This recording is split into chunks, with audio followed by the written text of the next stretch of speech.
주님께서 여러분과 함께 마르코가 전한 거룩한 복음입니다.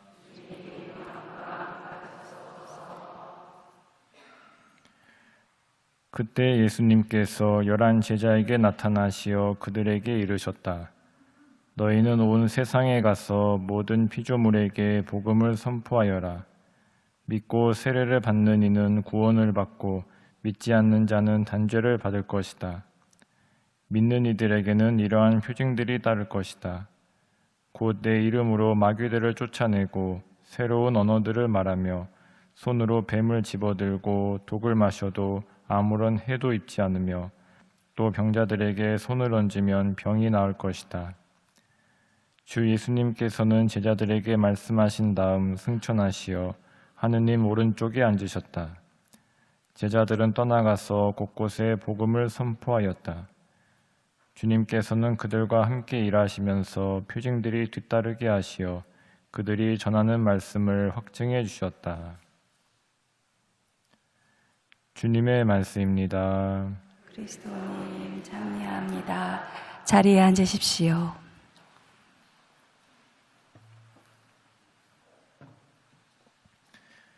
찬미 예수님,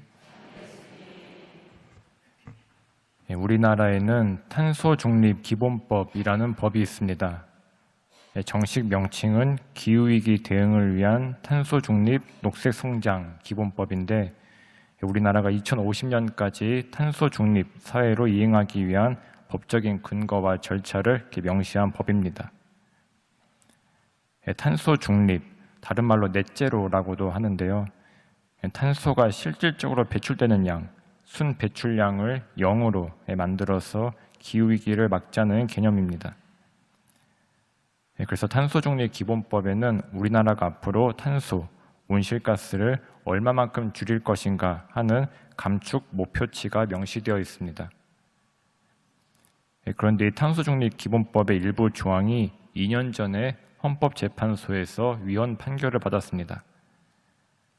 가장 큰 이유는 이 법이 2050년까지 탄소 중립을 이루기 위한 법인데 2031년 이후에 온실가스를 얼마만큼 줄이겠다 하는 목표치가 빠져 있었기 때문입니다. 장기적인 감축 목표 없이 그저 2050년 탄소 중립만을 목표로 삼아서 국가가 국민의 기본권 보호 의무를 위반했다.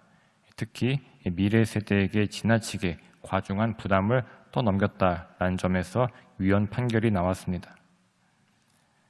그래서 이 판결에 따라 탄소 중립 기본법을 개정하는 과정이 지금 이루어지고 있습니다. 특히 헌법재판소가 지적했던 2031년 이후에 온실가스 감축 목표를 세우기 위한 논의들이 이루어졌습니다. 그런데 이번 논의는 이전과 다르게 정치인이나 전문가들만이 모여서 한 게 아니라 시민 대표단을 선출해서 시민들과 함께 공부하고 토론하고 질의응답하는 그러한 공론화 과정으로 이루어졌습니다. 이번 달 초에 그런 공론화 자리가 있었는데 거기서 이러한 질문이 나왔습니다. 아마 기후위기에 관심을 갖는 누구나 다 가질 법한 질문인데요. 바로 현재 기후위기의 가장 큰 주범인 국가는 중국과 미국인데 우리나라가 노력한다고 해서 뚜렷한 결과가 있겠냐라는 질의였습니다. 이 질의에 대해서 그 자리에 있던 전문가 교수님이 답하신 영상이 있는데요. 그 영상을 한번 같이 보도록 하겠습니다.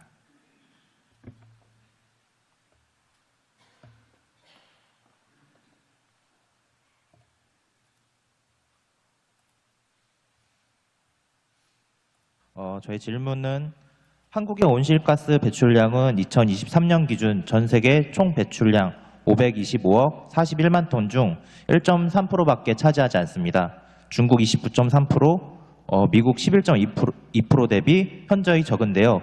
우리나라만의 정책 감축 목표로 뚜렷한 온실가스 감축 결과가 나올 수 있는지 질문드립니다. 네, 구윤모 교수님. 저 말씀하신 것처럼 우리나라가 전체 글로벌하게 온실가스 배출에서 차지하는 비중이 아주 높다고 볼 수는 없죠. 그리고 만약에 아무도 노력 안 하는데 우리만 열심히 노력해서 넷제로 한다고 해도 지금 이런 온난화 위기를 막을 수는 없는 건 사실입니다. 근데 이제 그럼에도 불구하고 우리가 해야 되는 거는 우리도 감축한다는 측면에서 가야 되는 거고, 그리고 결국은 파리협약이라고 하는 것이 그러한 문제들이 있을 때 모든 국가들의 참여를 통해서 모두가 같이 노력을 하자라고 하는 것이잖아요. 그래서 그런 관점에서 저희도 파리협약에 참여한 국가로서, 그리고 우리가 자발적으로 제출한 그 NDC의 목표에 상응하게 감축을 해나가는 건 당연히 우리의 의무가 되는 것이고요. 다른 나라들한테도 그런 의무를 지키도록 저희도 당연히 목소리를 낼 수가 있는 거겠죠. 근데 이제 탄소 누출 문제 관련해서 한 가지 또 말씀을 드리면 좋을 것 같은데, 만약에 다른 국가들은 별로 그렇게 탄소 감축에 대한 압력이 없는데 우리나라만 너무 강한 압력이 있다. 근데 당장 어떻게 할 수 있는 방법도 없다. 그렇게 되면은 제일 발생 우려가 되는 게, 우리나라에 있는 기업들이 다른 곳으로 공장을 이전을 하겠죠. 더 환경 규제가 없고 온실가스 배출해도 괜찮은 곳으로 이전을 할 수도 있죠. 그걸 우리가 보통 이제 탄소 누출이라고 부릅니다. 그래서 우리나라에 있었으면 그래도 어느 정도 높은 에너지 효율로 좀 덜 배출할 수도 있는데, 환경 규제가 없는 다른 지역으로 가게 되면 더 많이 배출할 수도 있는 거죠. 근데 이게 미세먼지처럼 어떤 국지적인 게 아니라 온실가스는 어느 나라에서 배출하던 지구에 미치는 효과는 거의 유사한단 말이에요. 그러면 그런 경우에는 오히려 우리나라가 더 강하게 감축하는 게 탄소 누출로 연결이 되게 되면 글로벌하게는 탄소 배출량이 더 증가할 수도 있게 되는 겁니다. 그래서 우리나라뿐만이 아니라 다른 국가들의 참여도 당연히 같이 가야 되는 것이고요. 그리고 탄소 누출이 일어나지 않도록 정책적인 설계도 같이 잘 해야 되는 것입니다. 네, 고맙습니다. 다음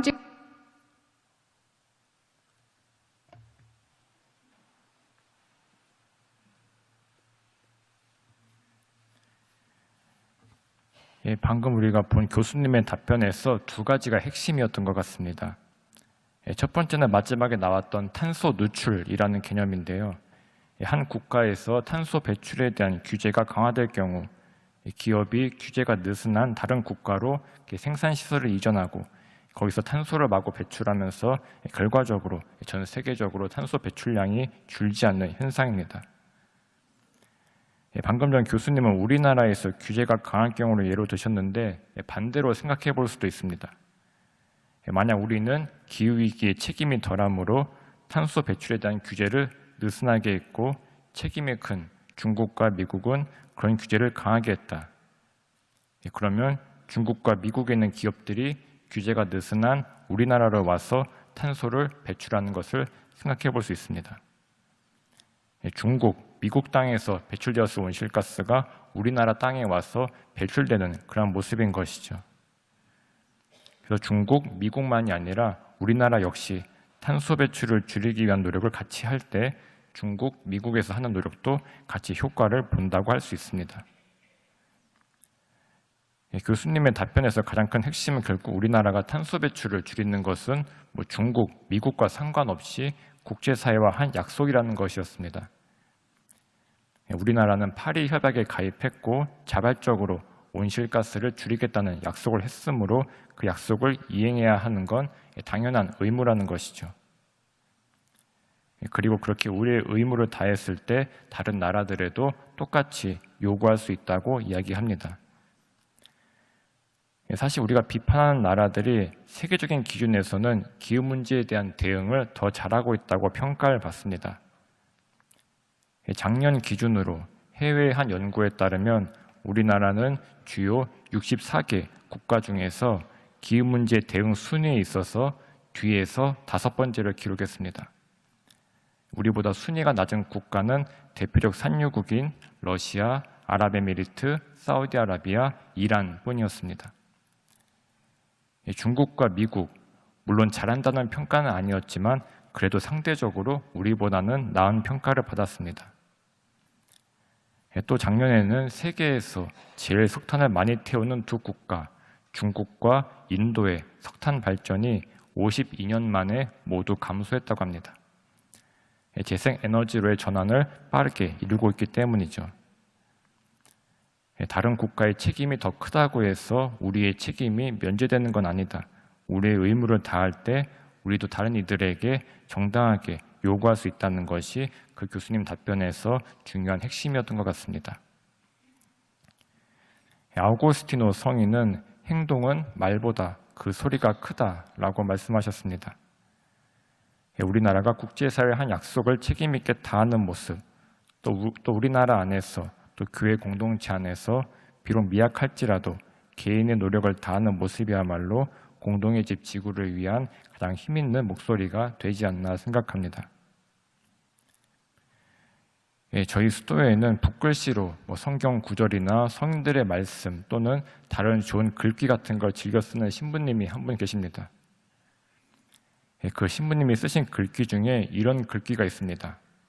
바로 우리는 성체가 되기 위해 성체를 받아 모신다라는 글귀입니다. 우리는 성체가 되기 위해 성체를 받아 모신다. 이 말을 정확히 누가 어떤 의미에서 한 것인지, 특히 성체가 되기 위해 라는 문구를 어떤 의미에서 말한 것인지 궁금해서 조금 찾아보려 했지만 찾지는 못했습니다. 그렇지만 그 의미를 묵상해 본다면 우리가 이번 주간 평일미사 때 들은 생명의 빵에 관한 예수님 말씀과 연결되지 않나 싶습니다. 예수님께서는 당신의 몸, 당신의 살을 생명의 빵이라 말씀하시면서 세상에 생명을 주는 것이다. 이 빵을 먹는 이는 영원히 살 것이다 라고 말씀하셨습니다. 성체를 받아 모셔서 성체가 되는 신앙인, 바로 다른 이들, 가족과 이웃, 우리 신앙 공동체에 생명과 활기, 살아갈 힘을 주는 존재라는 뜻이라고 생각합니다. 또한 창조세계, 공동의 집 지구에 생명을 주는 존재라는 뜻으로도 생각해 볼 수 있습니다. 그리고 우리가 탄소 중립, 기후위기 극복에 동참하기 위해 하는 행동, 실천들이 바로 창조세계, 공동의 집 지구에 생명을 주는 작은 몸짓이지 않을까, 우리가 받아보신 성체를 닮아 살아가는 작은 몸짓이 되지 않을까 생각합니다. 부활 시기 동안 미사 때 영성체후 기도로 우리가 자주 바치는 기도문 중에 이런 기도문이 있습니다. 이번 주간에도 이미 바쳤는데요. 바로 저희가 옛 삶을 버리고 새 삶을 살아가게 하소서라는 기도문입니다. 성체를 받아 모실 때마다 새 삶을 살아가고자 하는 의지, 비록 부족하고 실패했을지라도 다시 새 삶을 살아가고자 하는 힘을 얻을 수 있어야 하겠습니다. 그 힘으로 가족과 이웃, 공동체와 더불어 공동의 집 지구와 다른 피조물에도 생명을 주는 새 삶을 살아가야 하겠습니다. 우리가 살아가는 새 삶이 오늘 복음의 끝에서 모든 피조물에게 전하라 하신 예수님의 복음을 선포하는 가장 힘있는 목소리가 될 것입니다. 성체와 같은 삶, 새 삶을 살아갈 마음을 매번의 미사 때마다, 영성체 때마다 배우고 또 이러한 마음을 새롭게 가질 수 있기를 다짐하면서 오늘 이 미사를 봉헌할 수 있으면 좋겠습니다.